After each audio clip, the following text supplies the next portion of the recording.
പണ്ട് കുട്ടിക്കാലത്ത് സ്കൂൾ വിട്ട് വന്നു കഴിഞ്ഞാൽ എൻ്റെയും എൻ്റെ അനിയൻ്റെയും പ്രധാന പരിപാടിയായിരുന്നു ഈ റിസലിംഗ് കാണുക എന്ന് പറയുന്നത്, അല്ലെങ്കിൽ WWE കാണുക എന്ന് പറയുന്നത്. ഞങ്ങളെ അത്രത്തോളം സ്വാധീനിച്ച ഒരു പ്രോഗ്രാമാണ് ഈ WWE എന്ന് പറയുന്നത്. ആ കാലഘട്ടത്തിൽ ഞങ്ങൾ ഒരുപാട് റിസലേഴ്സിന് ഒരു ഹീറോ പരിവേഷം കൊടുത്തിട്ടുണ്ടായിരുന്നു.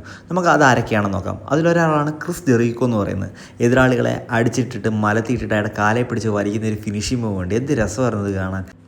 അടുത്ത ആളാണ് ഷോൺ മൈക്കിൾ എന്ന് പറയുന്നത്. എതിരാളികളെ കാല് കൊണ്ടൊരു ചവിട്ടുണ്ട്. എൻ്റെ പോനെ ആ ചവിട്ട് കണ്ടാൽ എതിരാളികൾ വീണ്.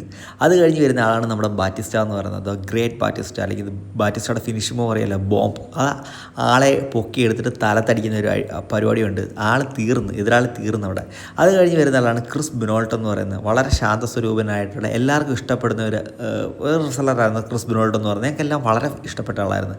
അത് കഴിഞ്ഞ് വരുന്ന ആളാണ് നമ്മുടെ റെയ് മിസ്റ്റീരിയോ എന്ന് പറയുന്നത്. റെയ് മിസ്റ്റീരിയോയുടെ ഫിനിഷ് മൂവ് അറിയാലോ, 619 എന്ന് പറയുന്നത്. അത്രത്തോളം ഇൻട്രസ്റ്റിംഗ് ആയിട്ട് കണ്ടുകൊണ്ടിരുന്ന ഒരു റിസലറായിരുന്നു റെയ് മിസ്റ്റീരിയോ എന്ന് പറയുന്നത്. അതുപോലെ തന്നെ ലാസ്റ്റ്, അല്ലെങ്കിൽ നമ്മുടെ ഏറ്റവും ഫേവറേറ്റുള്ള റിസലറാണ് ജോൺ സീന എന്ന് പറയുന്നത്.